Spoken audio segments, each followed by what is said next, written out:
Selamat datang di Nagita Dakuna Channel edisi kesehatan. Kali ini kita akan membahas tentang cistitis. Cistitis adalah peradangan di kandung kemih yang menimbulkan rasa nyeri ketika buang air kecil.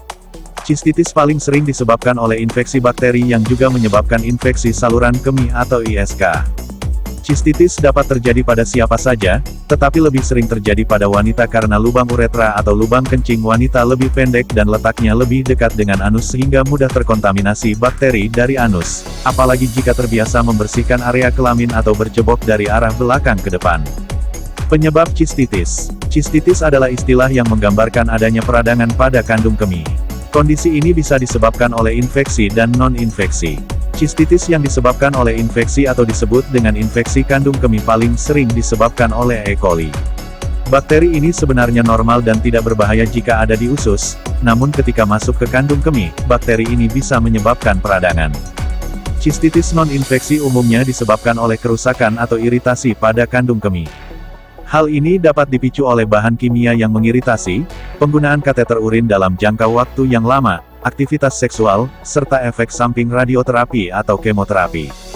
Selain itu, salah satu jenis cistitis non-infeksi yang belum diketahui penyebab pastinya adalah interstisial cistitis. Radang kandung kemih ini bisa menyebabkan nyeri kandung kemih dalam jangka waktu yang lama. Faktor risiko cistitis. Radang kandung kemih paling sering dialami oleh perempuan yang aktif secara seksual, menggunakan alat kontrasepsi diafragma atau spermisida, sedang hamil, atau sudah menopause.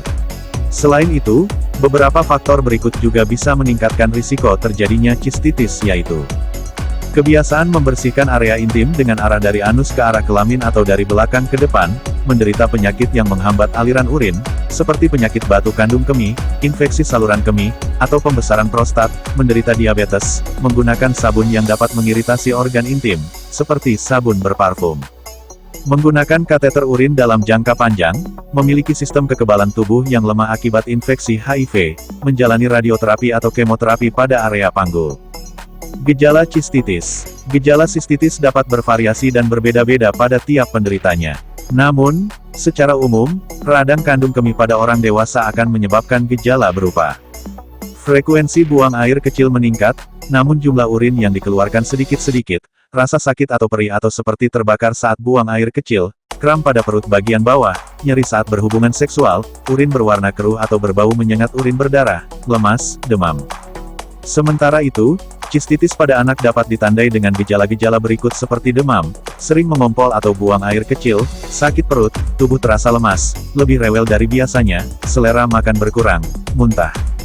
Kapan harus ke dokter? Segera ke dokter bila Anda atau anak Anda mengalami gejala cistitis yang disebutkan di atas. Terutama ketika keluhan yang dialami tidak membaik dalam 3 hari. Anda juga perlu melakukan pemeriksaan ke dokter jika mengalami cistitis yang berulang. Jika Anda sudah didiagnosis menderita cistitis, ikuti pengobatan yang diberikan oleh dokter dan lakukan kontrol teratur sesuai jadwal yang diberikan. Diagnosis cistitis. Dokter akan menanyakan keluhan yang dialami berserta riwayat penyakit pasien. Kemudian dokter akan melakukan pemeriksaan fisik, termasuk pada area perut, punggung, dan pinggang. Untuk memastikan diagnosis, dokter akan melakukan sejumlah pemeriksaan penunjang berikut seperti tes urin, untuk memeriksa adanya darah, sel darah putih, bakteri, atau nitrit di dalam urin, yang bisa menandakan infeksi, kultur urin, untuk mendeteksi jenis bakteri atau mikroorganisme yang menjadi penyebab cistitis, sistoskopi, untuk mengetahui kondisi dari kandung kemih dan mendeteksi ada tidaknya radang kandung kemih, USG, untuk melihat struktur kandung kemih dan menyingkirkan penyebab lain, seperti tumor pada kandung kemih. Pengobatan cistitis. Pengobatan tergantung pada tingkat keparahan dan penyebab dari cistitis. Cistitis yang ringan biasanya dapat pulih tanpa pengobatan dan hanya perlu ditangani secara mandiri. Berikut penjelasannya.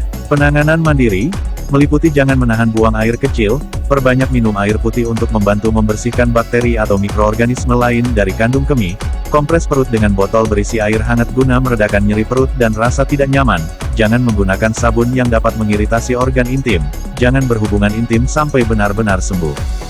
Obat-obatan. Obat-obatan diberikan untuk mengatasi infeksi, mencegah komplikasi, dan meredakan keluhan. Cistitis yang disebabkan oleh infeksi bakteri akan diobati dengan antibiotik. Dokter akan menetapkan jenis dan dosis antibiotik sesuai jenis bakteri dan tingkat keparahan cistitis yang dialami pasien. Ikuti aturan pakai, lama penggunaan, dan dosis antibiotik yang diberikan oleh dokter. Jangan menghentikan konsumsi antibiotik sembarangan, meskipun gejala sistitis sudah mereda. Untuk mengurangi rasa nyeri dan tidak nyaman yang dirasakan pasien, dokter juga akan memberikan obat, seperti paracetamol atau ibuprofen. Komplikasi sistitis. Radang kandung kemih jarang menimbulkan komplikasi jika diobati dengan cepat dan tepat. Namun, sistitis yang dibiarkan atau terlambat ditangani dapat mengakibatkan komplikasi berikut seperti infeksi ginjal atau pyelonefritis, darah di urin atau hematuria. Pencegahan sistitis meliputi jangan menahan buang air kecil, jangan membersihkan organ intim dengan sabun berpewangi, jangan menggunakan bedak pada organ intim, gunakan alat kontrasepsi sesuai kebutuhan, jika sudah pernah mengalami sistitis sebisa mungkin batasi penggunaan diafragma dan spermisida. Biasakan buang air kecil setelah berhubungan seks, biasakan membersihkan area kelamin dari arah depan ke belakang, kenakan celana dalam berbahan katun, jangan mengenakan yang ketat, dan ganti setiap hari, minum air putih dalam jumlah yang cukup, minimal 8 gelas per hari. Salam sehat, sampai jumpa di video selanjutnya. Terima kasih.